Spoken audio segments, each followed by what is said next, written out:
Fala pessoal, tudo bem? Bem-vindos a mais um De Frente com a Notícia aqui pelo canal 524 da NET Claro, sempre trazendo convidados especiais nessa quase reta final, eleições 2026, com os candidatos, agora candidatos a deputado estadual, deputado federal, enfim, tudo isso para você avaliar aí da sua casa, você que é o nosso telespectador, internauta, você que está acompanhando aqui o De Frente com a Notícia. Mais uma vez, nosso querido Felipe Sanches com a gente aqui no De Frente com a Notícia. E aí, Felipe, agora é candidato? Magrão, muito obrigado por convite, por estar mais uma vez aqui com vocês, conversando, e hoje nessa condição de candidato. Nós tivemos a convenção nos últimos dias que homologou o nosso nome como candidato a deputado federal pelo partido do PL. Então foi um dia muito especial, um dia onde a gente começa uma nova trajetória política. Eu que já tenho 2 mandatos de vereador, tenho uma experiência no legislativo, além de ser advogado, também tenho uma especialização em processo legislativo, também tenho mais aí 2 mandatos no executivo, então conheço bem as duas frentes, tanto no legislativo quanto no executivo, tendo mais condição de poder ajudar as pessoas lá no Congresso Nacional. Tá, o que você achou da convenção? Aliás, foi uma festa, não foi no Pacaembu? Foi no Pacaembu, agora trocou o nome, agora é Mercado Livre, né? Mas para mim vai continuar sendo Pacaembu. Quem já foi lá assistir jogo, eu fui. Não tem essa de mudar Mercado Livre, não. Exatamente. E lá... É que nem o Morumbis, o pessoal, eu não vou ficar fazendo, já estou fazendo, aliás, né? Propaganda de graça para a marca de chocolate, né? Mas é Cícero Pompeu de Toledo. Cícero Pompeu de Toledo. Certo? Exatamente. E lá é Pacaembu. Exatamente. Lá é Pacaembu. Foi no estado de Pacaembu. Um momento importante, várias lideranças políticas do Estado, também do Brasil tiveram, porque foi uma convenção nacional do PL. Foi nacional, né? Que lá também confirmou o nome do Flávio Bolsonaro como presidente, o nome do Tarcísio como governador, o nome de André do Prado como senador e o nome de Derrite como senador também, as 2 vagas do Senado. E o nosso como deputado federal. Você tem um montão de perguntas aqui, mas eu gostaria de viajar um pouquinho nessa parte política, inclusive nessa parte da convenção, se você me permite, porque, veja bem, a gente viu tudo o que aconteceu. Tem aquela briga, vamos colocar, suposta briga que está sendo muito bem aproveitada pela esquerda, no que diz respeito a Michele Bolsonaro e ao Flávio. Ela mandou um vídeo, né? Mandou um vídeo de apoio, dizendo também da importância de hoje estar junto com o Flávio como presidente, a única opção que se tem real e palpável para confrontar hoje o governo Lula. Então, dentro desse escopo que a gente tinha de convenção, foi encaminhado o vídeo da Michele, foi encaminhado o vídeo do Nicolas, porque tentou pousar, só que os aeroportos estavam com um mau tempo, e aí ele fez um vídeo dentro do aeroporto. Então são 2 personalidades... Chegou e voltou. Não chegou nem a conseguir pousar, né? E aí são 2 personalidades aí conhecidas a nível nacional que fizeram apoio, dentre outras personalidades políticas. Teve o vídeo do Bolsonaro também, que não foi do Bolsonaro, aliás, né? Foi um vídeo de inteligência artificial que está dando pano para manga. O pessoal está tentando de qualquer maneira ou prejudicar o ex-presidente ou prejudicar o filho Flávio nessa história. Porque, veja bem, lógico, o pessoal sabe que eu sou de direita, ponto, né? Mas estou aqui para falar com todo mundo, não tem essa não. Mas, veja, não foi um evento privado particular? Foi. Certo? Correto. Então, qual é o problema de você criar e falar, inclusive no vídeo, que esse é um vídeo, olha, esse que está aqui não sou eu, essa voz aqui não é a minha, mas eu estou aqui simplesmente para mostrar que, mesmo preso, a força que o cara tem, né? Exatamente. Assim, agora olhando como também um curioso do direito, né? Quando a gente é advogado, a gente acaba sempre buscando você um pouco tem esse mais, detalhe, você é advogado, né? E aí acharam uma lacuna dentro da lei, porque havia essa proibição que também acho injusto, de você não poder deixar um pai falar com seu filho, e você não poder deixar o advogado Aliás, falar com seu sem entrar cliente. no mérito da história, né? Desde a condenação, 8 de janeiro, a gente sabe que, eu falo todo dia isso praticamente aqui no Jornal da Notícia, que está tendo aí uma perseguição à direita brasileira pelo judiciário, não vou nem falar a respeito só do Supremo, mas do judiciário, no que diz respeito aí ao ex-presidente e às pessoas que estiveram lá em Brasília, naquele dia 8 de janeiro, não estavam contentes com o resultado da eleição. Agora daí para um golpe de Estado, né? Correto. E o cara ser condenado a 27 anos de cadeia. Tem tanto bandido solto, tem tanta gente. Toda vez que eu falo a respeito disso, eu sei que o entrevistado é você, mas você cutuca, eu fico lembrando das coisas, né? Toda vez eu me lembro do Gedel, falei hoje inclusive, né? O cara alugou um apartamento para meter dinheiro dentro do apartamento, 52 milhões, 53, sei lá quanto, em dinheiro vivo. O cara tá solto. Correto. A gente tem o Cabral, no Rio de Janeiro, 400 anos de cadeia, está solto. Sem falar no atual presidente, sem falar no Zé Dirceu, sem falar em tantas outras pessoas, né? E o cara pegou 27 anos de cadeia. A Débora do Batom, aqui de Paulínia, 14 anos, escreveu Mané. Quem disse isso? Ministro do Supremo Tribunal Federal, na época, o Barroso. Tipo que tirando um sarro, né, das pessoas que estavam revoltadas com o resultado das eleições, se é que de repente foi um resultado, né? E eu tenho dúvidas a respeito disso, né? O que você pode falar a respeito disso aí como advogado e como candidato agora? Você pega aí, a gente vive num momento muito delicado, né? Por exemplo, eu acho que a consequência do resultado de um ato ilícito cometido, por exemplo, da Débora, né, que você mencionou aqui em Paulínia. Débora do Batom. A Débora do Batom. Coitada. Ela escreveu a sua manifestação ali de batom, não teve nem prejuízo ao erário. Ou seja, do outro dia passou um sabão, passou um sapão e saiu. Então, assim, infelizmente a gente vê essas questões aí. O direito penal fala que a pena tem que ser individualizada, então cada um responde pelos seus atos. E aí você pegar, no caso dela, por exemplo, e principalmente na época lá, né, a condenação fez a nível geral, depois veio infiltrando, então fazendo uma ordem... E a audiência de custódia? Não, então assim, são pontos muito... obscuros. Exato, que obscuros. A gente tem na história que a gente vai levar aí e vai ser discutido durante muitos anos. E em especial esse momento que a gente vive, por exemplo, igual eu mencionei, você não permitir que um filho receba uma carta do pai, e também você proibir a convivência dele, estava também credenciado como advogado. Do advogado falar com o seu cliente. Então você vê que são duas coisas aí. E principalmente, qual foi o tamanho do período que foi determinada a proibição de fala e do contato entre os dois? No período pré-eleitoral. No período da eleição. Então ele está durante os 90 dias, ou seja, que aí fim da eleição aí pode falar, pode fazer carta, porque acabou a eleição. Então está se tentando aí proibir uma manifestação de voto por parte do Bolsonaro. E aí você tem essa outra face também, que é a questão dessa leitura de uma lacuna da lei, porque dentro do vídeo que foi exposto lá, como você disse, está lá dizendo a todo momento, olha, esse vídeo é criado por IA, ou seja, não foi ninguém que entrou com o celular aqui infiltrado para fazer o vídeo. Olha, estamos simulando aqui uma fala, essa voz não é minha.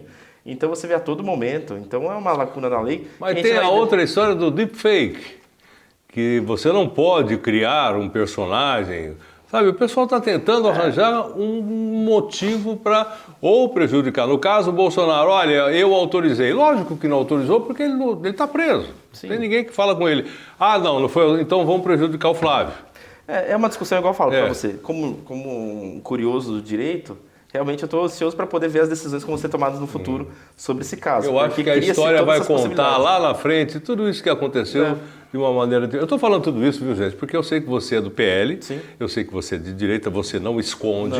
Tem muita gente que se esconde, Sim. né? O seu partido é o PL, você foi eleito em Santa Bárbara do Oeste como vice-prefeito, como vereador, enfim, tudo. Todo mundo sabe a posição do Felipe. Correto. Né? Então, por isso que eu, de repente, estou comentando. Não, exatamente. E nunca deixei isso escondido, não faço esforço nenhum de esconder as nossas posições. E realmente aqui, agora olhando, ainda me despedindo de toda essa posição que você mencionou, e olhando como a questão do direito mesmo, a curiosidade que eu tenho sobre essas decisões. Por exemplo, a gente teve outras decisões aí que a gente também entende totalmente diferente. Você já leu a diferente, Constituição alguma vez? Já li isso. Na verdade, a minha especialização e no exame da ordem dos advogados que eu fiz lá atrás foi em direito constitucional. Eu lembro ainda como muitas pessoas que tinham na época, acho que se não me engano, quando estavam prestando exame comigo, eram mais ou menos 2.000 pessoas que estavam prestando exame. Difícil passar, né? Para você ter uma base, se não me engano, o examinador que falou, ainda me entregou e falou, meu, você tá certo. Eu falei, mas por quê? Eu falei, rapaz, a única das provas que eu vi aí que a gente tá entregando dessa, mas era uma questão de uma matéria que eu tinha muita familiaridade, gostava muito de estudar, que é o direito constitucional.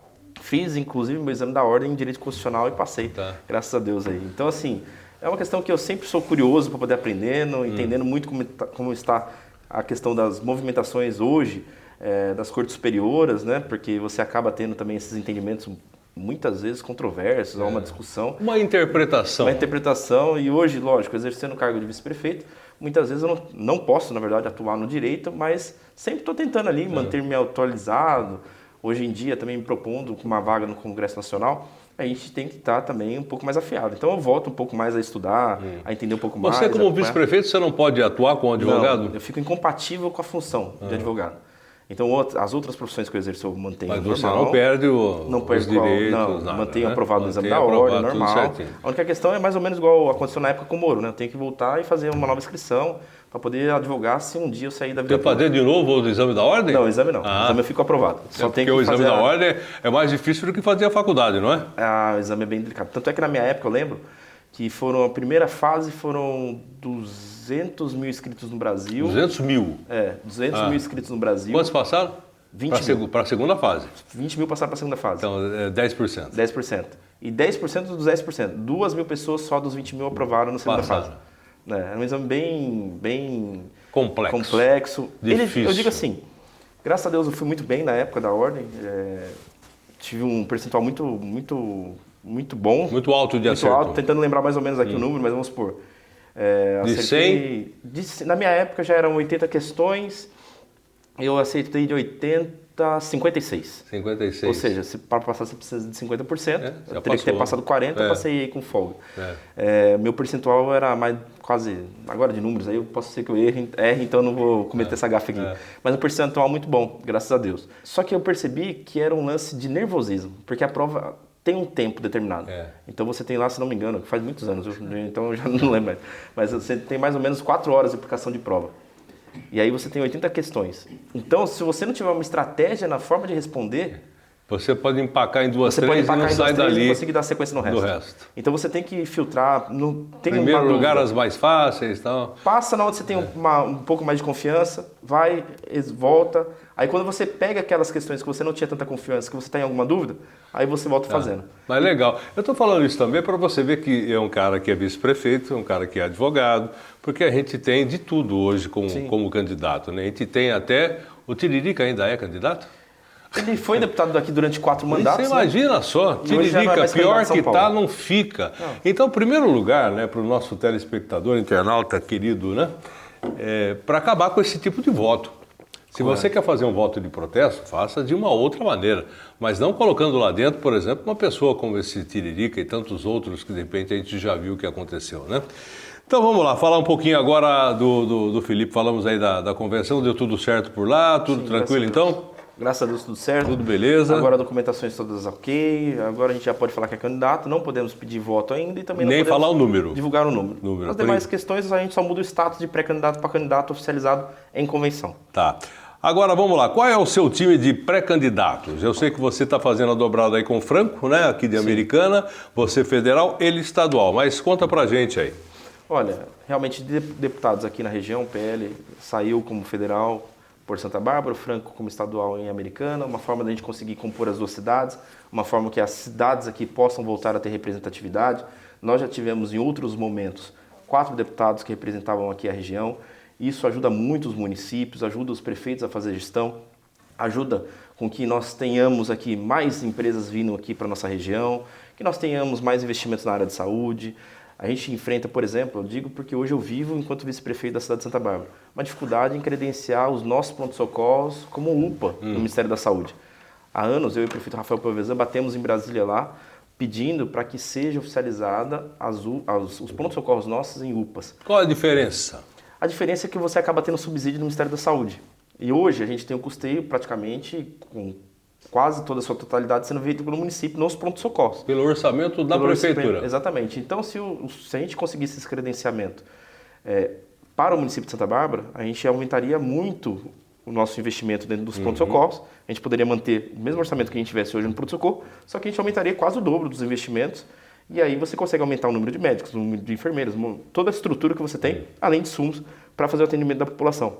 Então isso daí tem sido uma demanda que a gente tem ido nos últimos 2 anos, batendo sempre lá, pedindo para que seja credenciado, pedindo para que eles possam ter esse olhar para o município de Santa Bárbara. Eu digo o município de Santa Bárbara, mas sei que as cidades aqui da região, elas enfrentam dificuldades como essa ou outras também em credenciamentos com o governo federal da mesma magnitude que nós vivemos na cidade.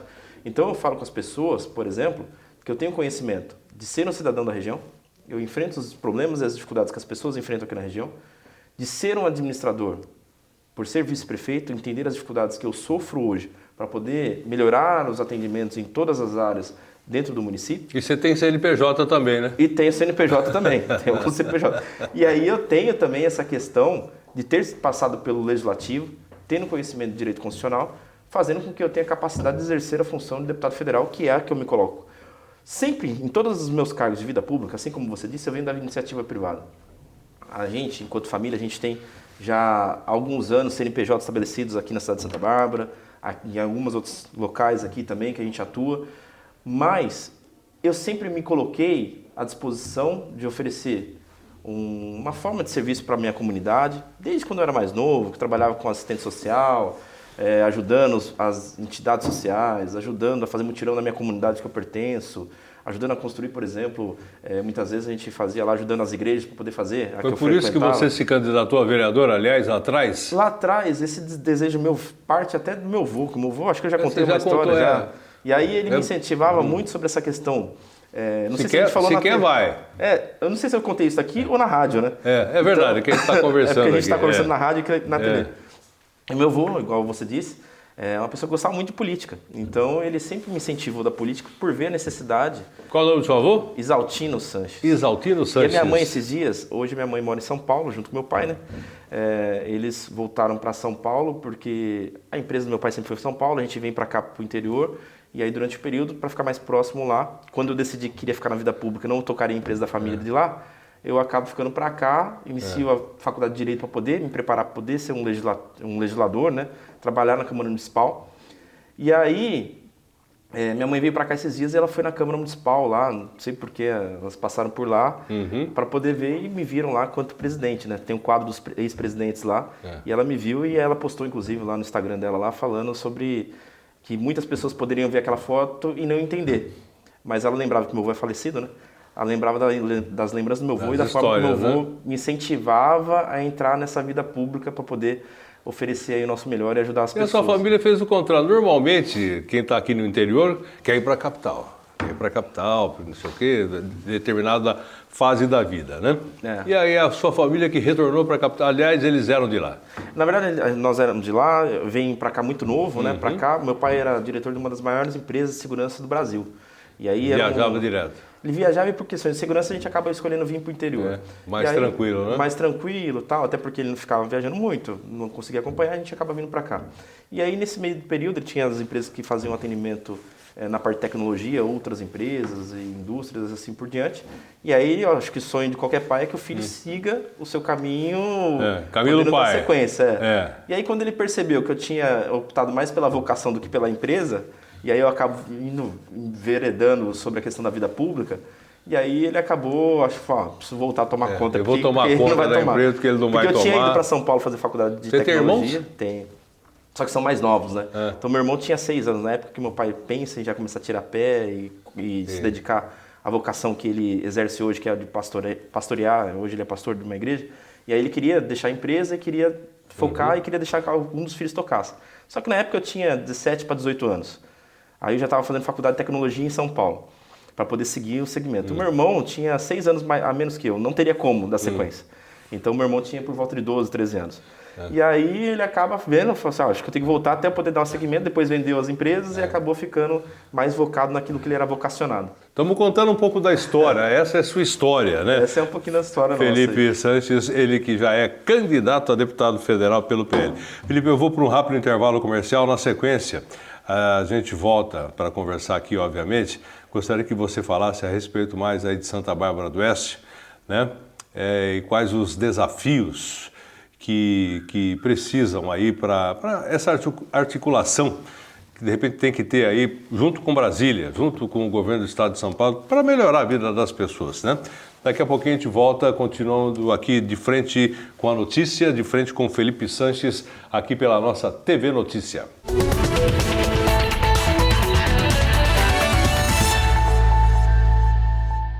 De volta com De Frente com a Notícia, de frente com o Felipe Sanches, aqui pelo canal 524, na nossa TV Notícia. Estou falando aqui com o Felipe sobre várias coisas, né?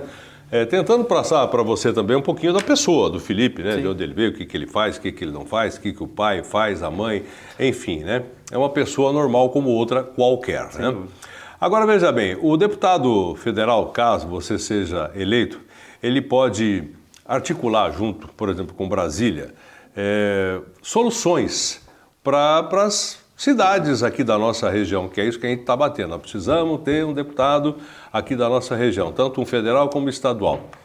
Qual é a sua ideia nessa articulação, por exemplo, para as coisas aqui de Santa Bárbara, Americana, Nova Odessa, Santa Bárbara, Sumaré? Eu sei que a gente está aí para outras cidades, né? Onde você deve também passar por lá também, sim, obviamente. Mas o foco nosso aqui são nessas 5 cidades, principalmente.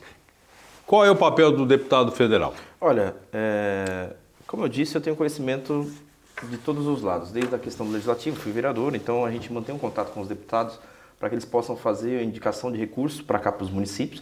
E da mesma maneira, tem o dia a dia também, enquanto chefe do executivo, hoje acompanhando o prefeito na função de vice-prefeito, sobre a questão dos convênios além dos recursos. Então você tem as emendas que são destinadas pelos deputados, você tem a emenda ao orçamento que os deputados acabam encaminhando aos municípios, e no nosso caso também a gente luta muito, assim como eu dei exemplo sobre a questão dos pronto-socorros, sobre os convênios, porque as emendas são importantes. Os municípios têm um orçamento estipulado para poder fazer as realizações durante o dia a dia de uma cidade. Porém, com as emendas você acaba conseguindo colocar aquela cerejinha no bolo que você precisa, aquela entrega um pouco fora do contexto. Alivia também o caixa da prefeitura, também da ajuda, cidade. Mas, por exemplo, alguma coisa que eu queira fazer que muitas vezes dentro do meu orçamento não cabe e eu quero fazer algo a mais. Então isso é importante quanto à emenda. A questão dos convênios é uma questão que eu sempre viso como ser um bom encaminhamento que o deputado pode conseguir junto com o governo estadual ou federal, porque os convênios eles são ad eternos. Então, a partir do momento que eu fiz um convênio, por exemplo, conveniei o pronto-socorro dentro do Ministério da Saúde, eu consigo receber recursos durante o resto da vida, entendeu? Não é somente uma emenda que vem enquanto muitas vezes o deputado está no mandato, acaba encaminhando a emenda, ajuda muitos municípios. Mas os convênios, ele vai seguir para sempre.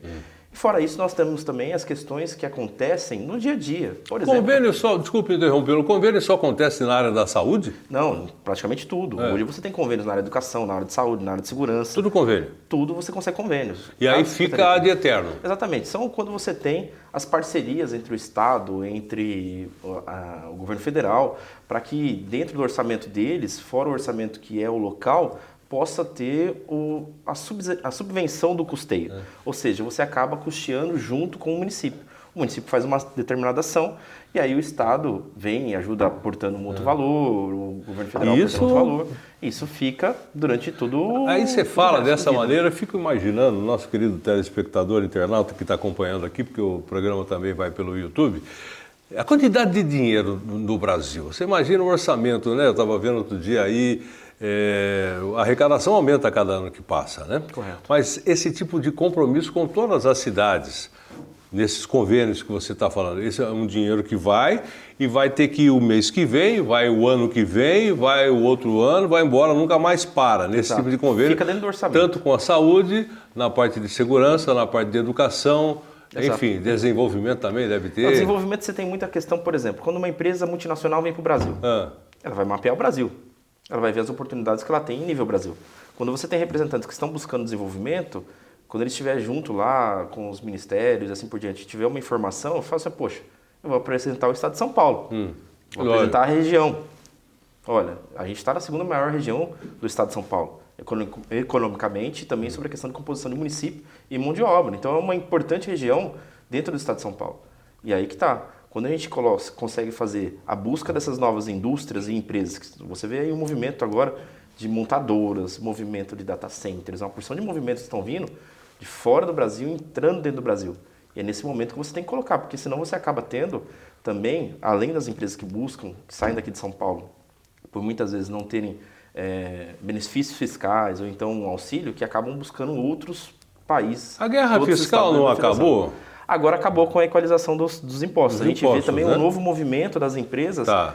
Por exemplo, eu falo enquanto hoje vice-prefeito, acompanhei muito a questão do desenvolvimento econômico no município. Tá. As empresas que vieram para o município, eu estive acompanhando de perto, a pedido do prefeito Rafael Parmesan, as empresas que estão expandindo dentro da cidade, então eu acabei fazendo sempre esse contato.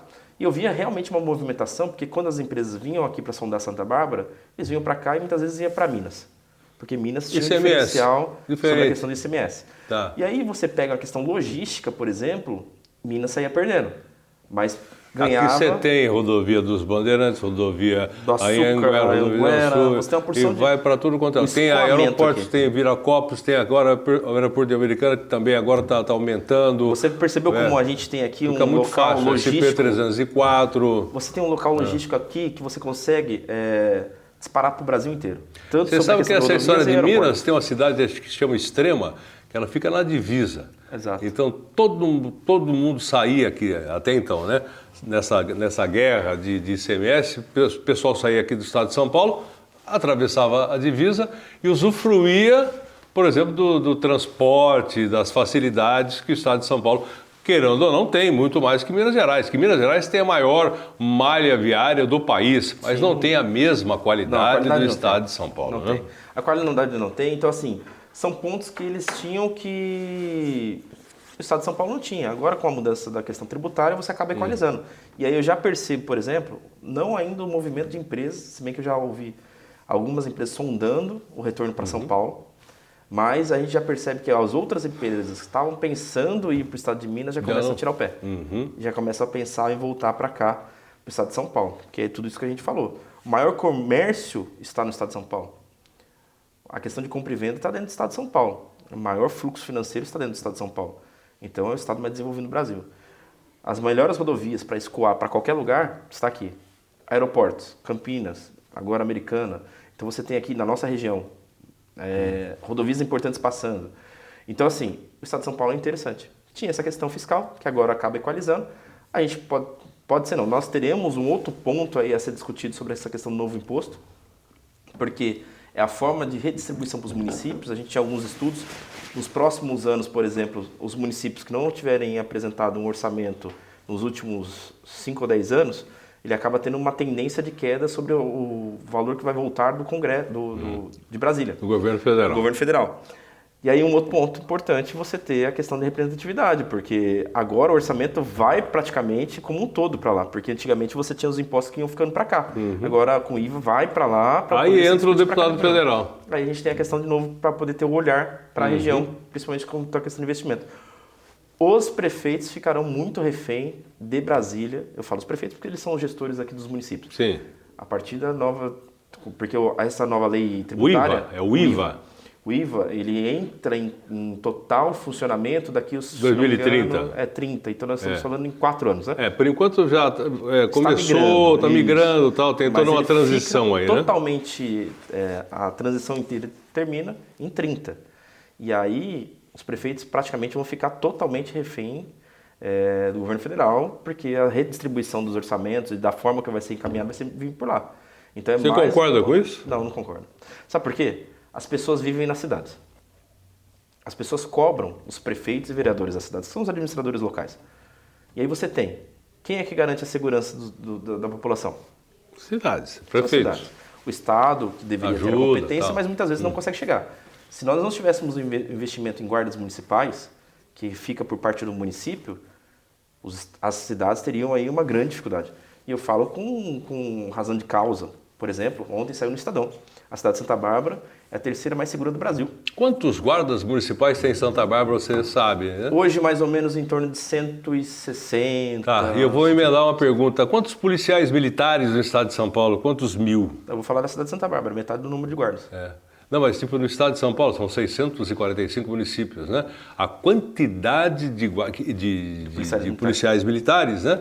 Mas não é suficiente. Então, mas aí que tá. Eu acho que assim, esse atendimento, você vai para os Estados Unidos, por exemplo, você vê muita questão do xerife local. Ele conhece todo mundo, ele sabe quem é, quem não é, quem já deu problema, quem não deu problema. Você entendeu?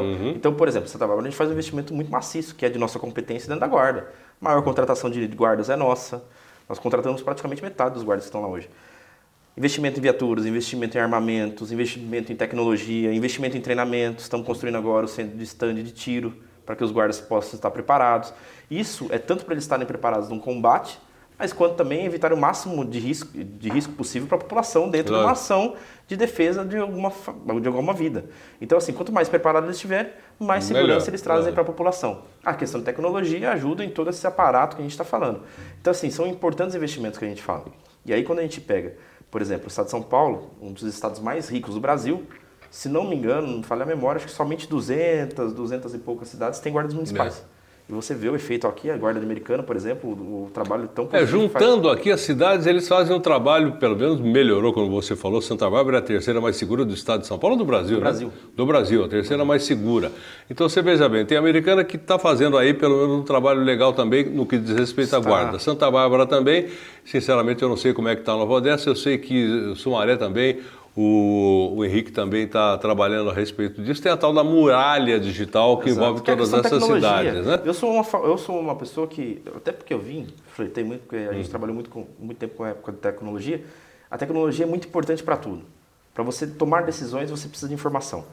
Então a tecnologia é muito importante. Desde a questão de dados para poder fazer as ações e as decisões, quanto na questão, por exemplo, como você disse, de monitoramento. Você imagina, hoje em dia, com a tecnologia que a gente está tendo, com os pontos de câmera, você consegue, através da IA, entender até através do movimento da pessoa um ato que ela possa estar cometendo. Até prever. Prever. Antever. E aí você tem outras questões que acabam passando, pessoas, por exemplo, um pedófilo passando próximo a uma escola. A inteligência artificial já pega ele lá. Esse cara teve uma ocorrência de pedofilia ou alguma tentativa nesse sentido. Isso pelo reconhecimento facial também. O reconhecimento facial já encaminha para a central da guarda e já bota alguém para ir lá. O que ele está fazendo lá na porta? O que ele está passando lá na frente? Até porque muitos deles têm medida protetiva que não permite que eles tenham um raio de 500 metros, 1 quilômetro dentro de uma escola. Entendeu? Quem tem um caso igual esse daí. Então é muito importante porque, tudo bem, você tem uma decisão judicial que estabelece que ele tem que ficar no raio de 1 quilômetro de uma escola. Mas você não tem uma tecnologia, porque mão de obra para tudo isso, para ter um guarda verificando o rosto da pessoa e reconhecendo, para ver se ela tem ou não um mandado nesse sentido, não tem como. Então a tecnologia ajuda nesse sentido. Então é muito importante o investimento em tecnologia, eu sempre fui a favor. Cada dia que passa eu sou mais a favor que a tecnologia seja parte da nossa vida, ela já é praticamente.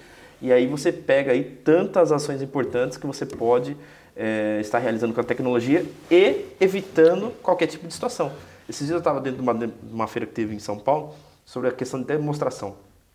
Só da pessoa fazer alguns movimentos, ele já conseguia identificar se ela ia querer pular o muro da escola. Olha só que loucura. Então, assim, a tecnologia está vindo e está vindo para ajudar. Tá. Agora, você acha que você está conseguindo passar aí para o seu futuro eleitor, quem sabe? Todo mundo te conhece aqui na região de Santa Bárbara do Oeste, que não é suficiente para eleger um deputado federal, você sabe muito bem disso, tanto que você está trabalhando aqui com a Americana, com Nova Odessa, Sumaré, Hortolândia. Quantas cidades você está trabalhando aí? Olha, a gente já está chegando em mais ou menos 100 cidades trabalhando. 100 cidades? Vai ter que andar bem ainda, hein? Estamos andando muito, na verdade. Estamos andando muito. A gente faz um trabalho, lógico. E agora que a coisa vai pegar fogo, né?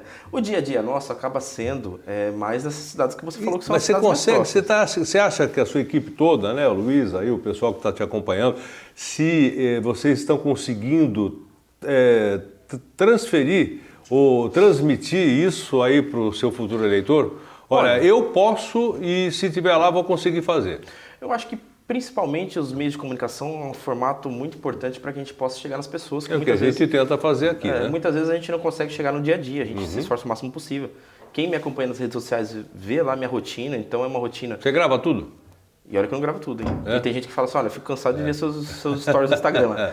Então, assim, quem vê e nos conhece, entende um pouco das nossas vontades e desejos que nós temos para a nossa região e para o nosso estado de São Paulo. Exemplo, eu sou de Santa Bárbara e em Santa Bárbara sou vice-prefeito. Lá estiveram na primeira reunião que eu fiz após a nossa homologação em convenção, nós tivemos um encontro para poder fazer um encontro de trabalho, para a gente entender como é que a gente vai fazer para chegar às pessoas esse nosso desejo de poder ajudar aqui a região e o estado de São Paulo. Neste encontro de trabalho que a gente teve, só para você ter uma base, na Câmara Municipal, agora se eu errar os números, vocês me perdoem aqui, o pessoal que está me acompanhando. Não dá para saber tudo. Às vezes eu dou uma fugida. Mas esse primeiro encontro que a gente fez, tinha o prefeito da cidade, que está nos apoiando e ajudando a coordenar a nossa campanha. Da Câmara Municipal de 19, se não me falha a memória, tinha 14, acho que 2 justificaram a sua ausência, que não poderiam estar no dia. Das pessoas que disputaram a eleição, tanto com a gente, junto comigo e com o prefeito Rafael Povesan, ou estiveram em outras chapas, mas entendendo que as nossas propostas enquanto cidade, nossas propostas enquanto região, nossas propostas enquanto estado de São Paulo, de 214 pessoas que disputaram a eleição passada para vereador, estavam conosco lá mais 150, que acreditam no nosso projeto, acreditam que a gente pode levar aí, fazer um bom trabalho no Congresso para a cidade, para a região, e para o estado de São Paulo. Então, dentro de casa, você percebe a adesão. Imagine se eu não tivesse essa adesão dentro de casa. Se as pessoas que me conhecem, estão comigo no dia a dia, conhecem meu trabalho, não estivessem... Não tá junto? Junto. Quem é de fora, muito menos, né? Quem está de fora. Então, hoje, a nossa missão é levar essas confiança. propostas, essa confiança que a gente tem dentro de casa... Para fora também. Para fora. A gente já tem um bom trabalho aqui, com o apoio do prefeito Chico Sardelli, é uma das pessoas que também está nos ajudando na coordenação de campanha. Além do Chico, quem mais aí, de repente, de expressão aqui na região está junto com você aí? Aqui na região a gente tem aqui o Chico, junto com uma dobrada que nós temos com o Franco aqui na cidade. Nós temos dobradas também em outros lugares, lógico.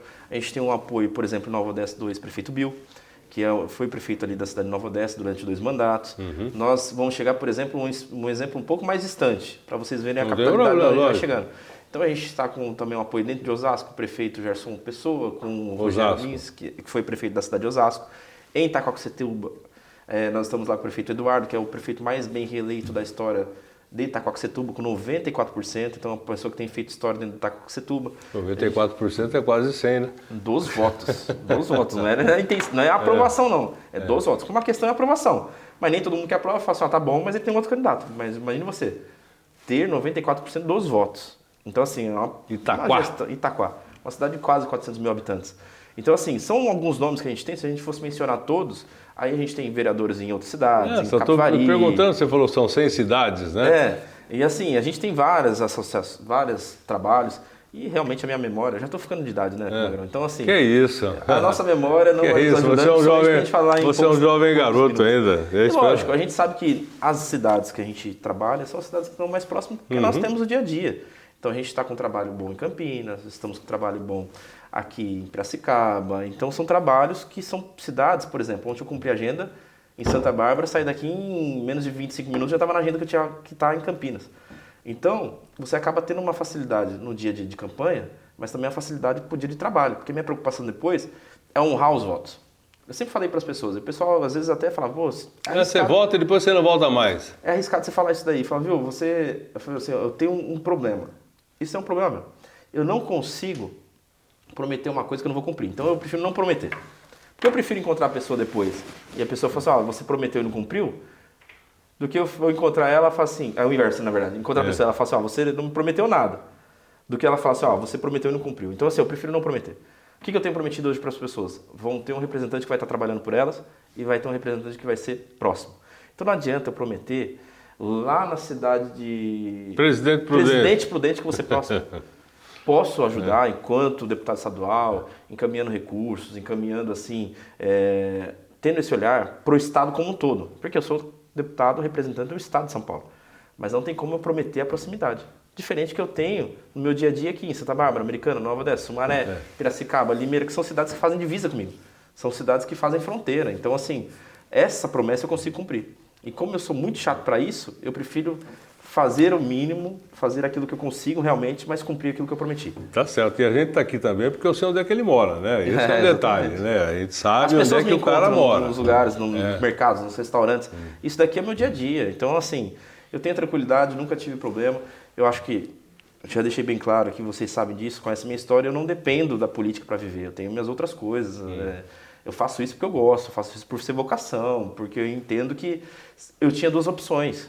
Ou eu ficava vendo tudo acontecendo aí do jeito que eu não concordo com o governo federal e assim por diante, ou eu tentava fazer a mudança, igual você falou. E para fazer tem que estar lá, né? Exatamente, eu tenho CNPJ, assino carteira de trabalho, eu pago imposto, eu sei como é que são as dificuldades que eu enfrento enquanto empreendedor também. Eu sei as dificuldades que a gente está vivendo hoje a nível econômico, a nível Brasil, entendeu? E sei das dificuldades que as pessoas também sofrem no dia a dia. Você vai no mercado, antigamente você ia com R$100, você saía com um carrinho, hoje você não vai lembrar, sai com uma sacola. E olha lá. Então assim, exatamente. Dependendo do que você for comprar. Exatamente. Você vai no posto de gasolina, só você sabe que você está sofrendo. Então assim, infelizmente, o preço das coisas não tem acompanhado a realidade financeira e recebimento das pessoas. Lógico, não tem a dúvida. Entendeu? Então assim, eu tinha 2 opções. Eu ficava quieto e ia cuidar das minhas coisas, ou eu me dedicava a tentar mudar essa história. E aí eu optei por tentar mudar essa história e fique assim sendo feita a vontade de Deus. Tá certo. Vamos para mais um intervalo comercial. Na sequência eu volto aqui para a última parte da entrevista de hoje com o Felipe Sanches, ele que já é candidato a deputado federal pelo PL aqui de Santa Bárbara do Oeste, mas na verdade para toda a região, para todo o estado de São Paulo. De frente com a notícia, de frente com o Felipe Sanches daqui a pouquinho.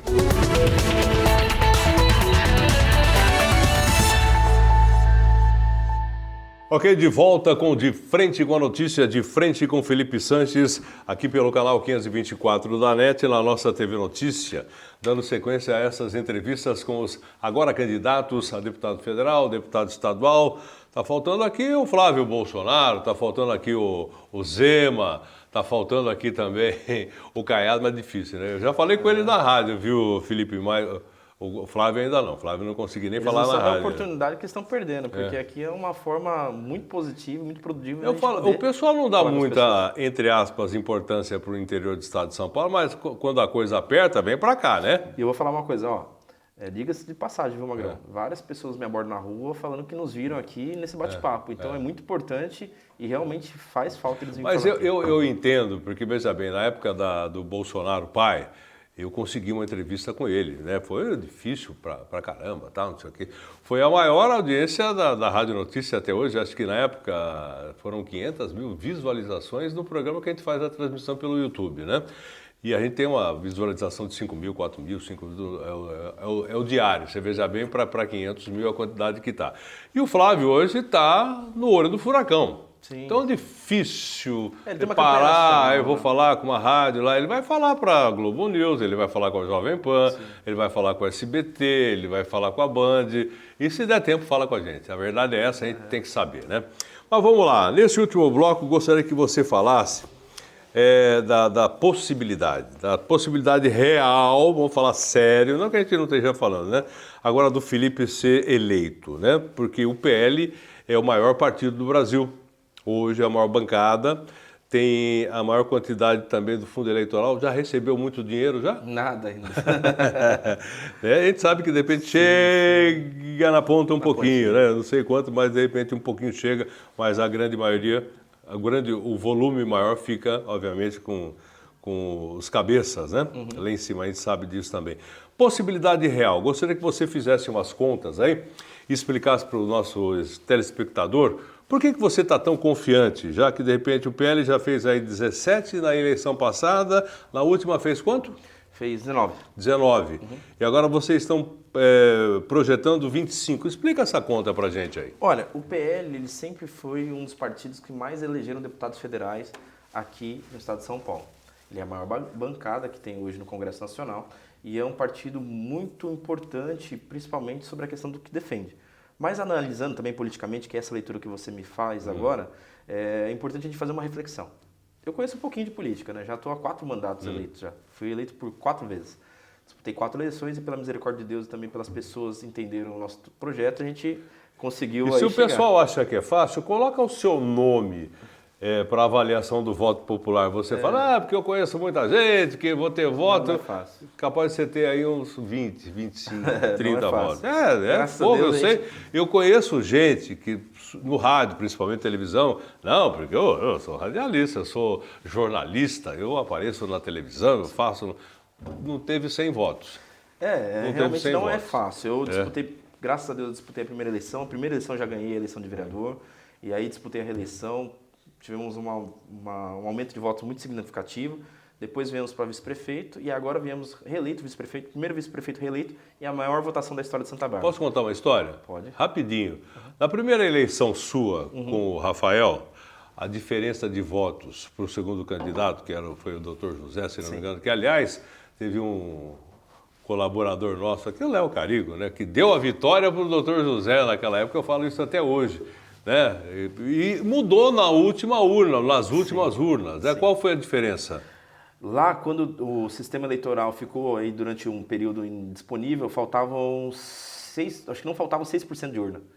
E aí a gente teve uma diferença que a gente passou o Dr. José por causa de uma determinada região. Passamos por 798 votos. 798 votos. Né? E o nosso querido Léo aqui da rádio disse, temos um novo prefeito, Dr. José, e de repente não foi. Foi o Rafael Piovesan e o Felipe Sanches. Então foi os 700 700 votos, Isso. aproximadamente, 800, vai para arredondar. Aí vocês foram reeleitos. Exatamente. A diferença sua e do Rafael para o segundo colocado no segundo mandato? Quase 30 mil votos. Então você veja bem, para quem teve uma diferença de 800 votos na primeira eleição e para a segunda, sendo reeleito com 30 mil votos, né, a diferença já aumentou bastante. E teve também uma diferença, vocês mudaram de partido. Nós fomos, exatamente, mudando de partido. Foram para o PL. Exatamente. Certo? Então tem esse detalhe também. Então por isso que a gente está falando aqui de PL, por isso que a gente está falando de deputado federal, por isso que a gente está falando das possibilidades de ele realmente assumir a cadeira. Agora continua a história. Então vamos lá. Agora falando sobre conta agora, tirando conta. toda essa questão de partido que a gente já entende que seja a melhor bandeira que a gente sempre carregou, você tem a questão das contas matemáticas. Historicamente, por exemplo, nos últimos, vamos pegar os 2 últimos pleitos, as 2 últimas eleições, assim como você disse. Na eleição de 18, 19? Nós estamos na eleição de 2026. Na eleição de 2026, o último colocado, nós tivemos 4 candidatos que tiveram 70 mil votos. Ou seja, aqui na última eleição a gente já teve quase 60 mil votos só em Santa Bárbara. A gente já estaria já bem próximo desse número. Tá. Fora todas essas outras cidades que a gente já falou que a gente está trabalhando e fora todas as composições que a gente está fazendo pelo estado de São Paulo. Fora isso, na eleição anterior, você pegar, nós tivemos aqui um deputado federal, que também do partido, acabou tendo a sua eleição garantida com 32 mil votos, se não me engano. Então, é muito importante a gente fazer essa reflexão. E quem faz uma reflexão e conta, né? E se você pegar ainda uma eleição anterior, por causa dos puxadores de votos, Magrão, nós tivemos um caso aqui em Americana, que é o Ideu, né? Ildeu. Ildeu. Teve quanto? 700, 800 votos, hein? Exatamente, porque tinham grandes puxadores. Então, o PL tem essa diferença. Ele tem alguns nomes, que são os nomes que fazem a sua própria vaga, e além disso daí, eles puxam outros candidatos pelo fato de terem um número grande sobre a questão dos votos. Então, como é uma eleição de quociente eleitoral, isso é uma atenção que a gente tem que ter. As pessoas acabam votando e muitas vezes a sobra dos votos fazem com que elejam os próximos. E aí, nesse caso, o PL é um dos partidos. E com a projeção e com os puxadores de votos que o PL tem colocado no seu time, a probabilidade que o partido tem conversado, e também alguns cientistas políticos fazem, é que o partido vai eleger entre uma bancada entre 22 a 25 deputados federais. Tá. E com isso você tem aí uma maior probabilidade. Só lembrando que no estado de São Paulo serão, no estado de São Paulo em todos, 70 deputados. Em todos os estados, 70? Ou tem uma conta? Não, aí é mediante uma cada conta. estado. Tá, então no estado de São Paulo, 70. Desses 70, a projeção é de 25. De 25 no PL. Então assim, se a gente colocar já de cara 25, você tem aí um número maior e já historicamente o PL sempre elegeu deputados com a menor quantidade de votos. Aí você tem a outra possibilidade, que quantos desses, por exemplo, caso o Flávio ganhe a eleição, vão virar ministro? Quantos desses, Tarcísio sendo eleito governador, vão virar secretários? Acabam subindo um posto. O PL, por exemplo, subiu e já está na 4ª suplência, fazendo com que na eleição passada que elegeu com 70, PL, hoje... 4ª suplência. Já está na 4ª suplência, que hoje está num deputado federal. E esse deputado federal teve em torno de 48 mil votos, se não me engano. Então você pega... Então é uma conta mínima de votos que vocês estão fazendo aí. A gente está trabalhando aí, hoje o partido fala em torno de 50, 60 mil votos para poder ser eleito. A gente, mas mesmo assim é voto, hein? É muito voto. Mas mesmo assim é voto, hein? É muito voto, é muito voto. Mas aí a gente tem que fazer uma reflexão diferente. As outras legendas, por exemplo, como faz uma quantidade menor de deputados, fazem de 3, 4, 5 deputados federais no máximo, uns fazem um deputado federal, aí você tem um corte lá em cima. Um corte de 120, um corte de 110, um corte de 140. Mas você sabe que quem faz esse tipo de conta é só quem é candidato ou então quem faz parte do partido, Mas né? é uma reflexão que as pessoas precisam ver. Eles não sabem, né? Eu acho que dificilmente as pessoas pararam para fazer esse tipo de conta, né? Principalmente na questão da nossa região. Se você fizer uma análise da nossa região para voltar a ter representatividade, essa é uma conta importante de se fazer. Porque é uma possibilidade um pouco mais real. A gente não teve muito menos candidatos nessa eleição? Ou eu estou com impressão? Aparentemente sim. É lógico que agora a gente está tendo os momentos de convenção. E tem também as federações, né, que foram Tem as federações diminuíram o número de candidatos e Uhum. assim por diante. Mas é uma reflexão muito importante, principalmente para quem é da região, entender e ver se o seu candidato tem a condição também de ser eleito, né? Até para que a gente mantenha essa possibilidade de termos representantes aqui na região. Então é uma leitura importante que a gente faz essa reflexão agora, porque é o nosso desejo que a região volte a ter um representante, é o nosso desejo que nós tenhamos deputados no Congresso, tenhamos deputados na Assembleia Legislativa, para para que possa defender tudo aquilo que a gente mencionou aqui durante toda essa entrevista. A questão de emendas e recursos para o município, a questão de convênios que sejam realizados para os municípios, para que as cidades possam oferecer uma melhor qualidade de vida para as pessoas. Então essa é uma reflexão importante, são números importantes a serem refletidos. É lógico que muitas pessoas não fazem essa análise, mas as pessoas que estão pensando também na melhor atuação e uma melhora significativa nas cidades, elas acabam fazendo essa leitura. Como é que a gente vai voltar a ter representatividade para que as cidades possam ter os investimentos do Congresso, ter investimentos do governo federal, ter investimentos do governo estadual. Então a gente traz esses números agora para a gente trazer, porque muitas vezes as pessoas olham e falam, mas será que vai dar certo com o Felipe? Acaba gostando, mas fala assim, poxa, eu gosto dos projetos, mas não vejo aí a possibilidade de ganho. E a gente traz essa reflexão, trazendo que é totalmente contrário. Tá. Tudo bem, eu nunca disputei uma eleição de deputado. Essa é uma realidade. Mas já disputei 2 eleições de vereador, tive experiência enquanto vereador. Lógico. Já disputei 2 Prefeito, vice-prefeito, no cargo de vice-prefeito. Então a gente acaba tendo um know-how político, acabamos tendo uma possibilidade por causa do partido e acabamos tendo também um trabalho no Estado que nos garante a possibilidade real de sermos eleitos. Tá certo. Pelo menos essa conta a gente já está fazendo aqui e vamos prestar atenção nos números aí. Viu? E para encerrar, eu gostaria de voltar na primeira pergunta que eu fiz, na segunda, aliás, qual é o seu time de pré-candidatos? E gostaria que você reforçasse a respeito do Senado, que a eleição ao Senado é uma das eleições mais importantes de todos os tempos, porque vão colocar 2 de cada estado lá dentro. Eu acho isso já errado, porque a mesma força do estado de São Paulo tem o Amapá. Ou Rondônia, nada contra o pessoal do norte do país. Mas você veja bem, o estado de São Paulo são 45 milhões de pessoas, é a locomotiva do país e tem a mesma representatividade do Amapá, de Rondônia, de Roraima. Não pode ser, né? Mas é assim que é, então, por enquanto, é assim que vai ser. Nós temos aí a possibilidade de colocar 2 senadores, né? E de tempos em tempos, 2 senadores, 1 senador. Correto. 2 senadores, 1 senador. Lembrando que eles vão ficar 8 anos. 8 anos.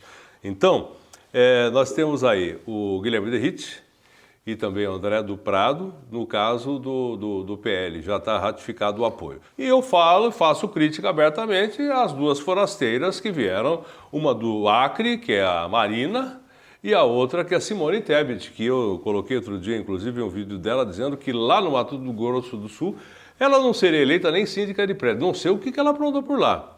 E a Marina também, que cansou de chamar o Lula de ladrão não, de corrupto, né? Que houve corrupção no PT. A própria Simone Tebet fez uma meia-culpa dizendo que houve. Eu não sei o que aconteceu no meio do caminho, quer dizer, imagino, mas não posso falar, porque não tenho provas, aliás, né? Que de repente as 2 viraram ministras do Lula. E agora, nesse projeto de poder, foram colocadas como pré-candidatas, agora já candidatas, ao Senado aqui pelo estado de São Paulo. Aí não dá. Será que a gente não tem nenhum paulista do PT, do PSOL, do PV, do PCdoB, de São Paulo? Realmente uma reflexão que o eleitor tem que fazer. Porque assim como a gente disse sobre a questão da representatividade aqui da região, nós temos a questão do estado. Você mesmo disse.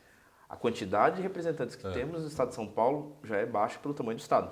E aí você acaba tendo uma representação. E pela força, né? Que não conhece a realidade do estado de São Paulo, no estado de São Paulo, em Brasília, é uma questão que você tem que refletir. Pois bem, o nosso time já ficou estabelecido, nós estivemos oficializando as candidaturas do Flávio como presidente, aqui pelo PL, o Tarcísio, a reeleição do governo do estado de São Paulo, e o Guilherme Derrite e o André do Prado como candidatos a senadores. Então, esta é a nossa composição de time, Felipe Sanches como deputado federal, que ficou estabelecida em convenção, é o que a gente está trabalhando.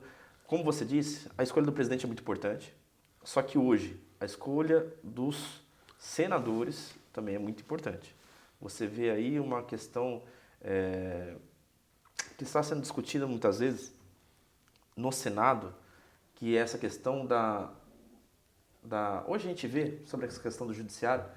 Eu falo peso e contrapeso. O peso e contrapeso, mas eu quero falar uma coisa que não assim, tem mais peso e contrapeso no país. É o Senado, é o senador. O único que pode ter uma influência para poder não deixar o STF, que é a maior corte do Brasil. E tudo acaba lá. Tudo acaba lá. Mas hoje em dia a gente vê que o STF, infelizmente, tem pessoas que acabaram sendo como se fossem deuses já praticamente, né? Então, infelizmente, se o Senado não tiver uma posição forte, aonde lá se faz qualquer coisa e manda fazer e desfazer, lógico, a gente entende que é a última realidade jurídica que se tem dentro do estudo. Mas também o entendimento para um tem que ser entendimento para outro. Não é só para os amigos do rei. E quem faz isso? Através do entendimento. Isso chama-se imparcialidade. É isso que eu falo.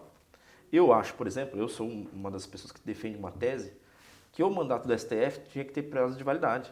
Eu acho que mantemos a sabatina, mantemos o formato que é a nomeação. Tem idade mínima para entrar. Indicado pelo presidente, sabatinado pelo Senado, beleza. Mas a questão é a seguinte, a cada 8 anos, igual o senador tem que voltar para pedir voto, o ministro do STF vai ser sabatinado de novo. É isso. Não, tem que sair. Porque você veja sair, bem, assim, ministro do STF... Por que acontece? Se a pessoa tem a possibilidade de ser reanalisada novamente, é igual urna. Todos os candidatos trabalham... Ser analisado pelo STF? Pelo Congresso... Pelo não é Senado, a mesma no coisa. No caso do Senado, não é a mesma coisa do que ter voto. Você sabe disso. Não, é diferente, mas o que eu estou falando é o seguinte. Eu entendi, você imagina você assumir uma função... Eu já função... penso diferente. Por exemplo, para ser ministro do Supremo, em primeiro lugar, tem que ter 60 anos. Não pode ter ministro com 40 anos de idade. Porque senão fica 30 anos hoje. Já está lá, você vê. O Dias Toffoli, por exemplo, o próprio Alexandre de Moraes tem 50 e poucos anos, 58 anos. Vai ficar até 75.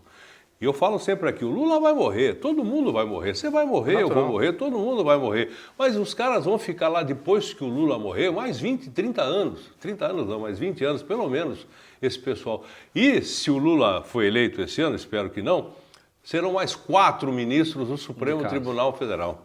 Então você veja bem a importância da votação aí pro Senado. Lógico que a sua votação é importante, deputado federal. Né? Lógico que eu não tenho contestação nenhuma a fazer, mas o pessoal que vota no PL e vota no Felipe tem também que votar, tem aqui entre aspas, tá gente, pensando por esse prisma, em deputados também que vão fazer esse peso e contrapeso junto. Eu acho que é o seguinte, ninguém está acima da lei, nem os ministros do STF. Depende do país. Então, mas o certo não seria. O certo não seria. Eu acho que lógico. Assim, a lei é para todos. Você sabe que, veja bem, só para a gente encerrar mesmo, agora já chegou aqui o ponto, né? A partir do momento que você pensa e tem medo de falar, alguma coisa está errada no país. Você entendeu? Então eu já tive que parar aqui 2 vezes respirar para medir as palavras, porque a gente sabe que não pode falar tudo o que pensa. Deveríamos. Está na Constituição lá, a gente pode liberdade de expressão. Então a gente já não tem mais isso. E a gente conta com pessoas como você, como o Derrite, como o André, para que de repente essa balança se equilibre. Os poderes são independentes e harmônicos entre si. Eram para ser. Independentes não são. Harmônicos muito menos. Felipe, obrigado pela visita, pelo papo. A gente vai ter mais um papo ainda, se não me engano, para a gente levar antes do dia 14 de agosto, que é a data limite que a gente tem aqui para fazer essas entrevistas, né? À vontade, do jeito que está. Depois tem aí a lei eleitoral e aí a coisa muda um pouquinho de figura, mas a gente tem papo para conversar ainda. Ok? Obrigado pela visita. E sola nova, sapato velho, como é que tá aí? Não, vou deixar isso daqui até o final, né? Até o final? Depois vai pendurar lá? Eu falei pro pessoal esses dias, inclusive antes de eu me despedir de todos vocês, que esses dias eu levei a camisa para poder fazer foto, pra gente fazer material de campanha. Eu levei a camisa que eu disputo, olha só, hein? Eu já tô na minha primeira eleição desde 2012. E eu tô com a mesma tenho a camisa até hoje, porque eu deixo ela só para fazer foto em eleição. Não é nada de superstição, mas esses dias... Não é superstição, é o quê? Não é superstição. Você não acredita, porque assim, a camiseta azul daquele jeito, aí eu olhei e falei assim, nossa, mas eu não uso essa camisa, só uso pra tirar foto pra eleição. Aí eu vi lá e falei, caramba, já era a minha 4ª eleição que ela tá comigo. 4ª. Ela tá lá ainda, intacta. Não sei se é porque eu só uso ela em eleição. Você engordou, manteve o mesmo peso? Eu acho que eu engordo e diminuo perto da eleição. Sanfona. Não sei, mas assim, eu olhei e falei, mas... Na minha primeira eleição, essa camiseta estava aqui já. E a minha primeira eleição eu disputo em 2011. Faz tempo, hein? Em 12, né? Já estamos falando de 26, 14. 16. 12 para 13, Então já estou falando em 14 anos. Isso aí. Olha só. Tá bom, Felipe, um abraço para você, a gente volta a falar. Obrigado, Magrão, pela oportunidade de estar me falando. Obrigado a todos vocês que estiveram nos assistindo até agora aqui, conhecendo um pouquinho mais daquilo que a gente fez, a nossa trajetória e também aquilo que a gente tem ideia enquanto Estado de São Paulo e também Brasil. Certo. Gente, obrigado pela sua paciência, pela sua audiência. Estamos de volta aí logo mais com mais um convidado aqui no De Frente com a Notícia. Tchau.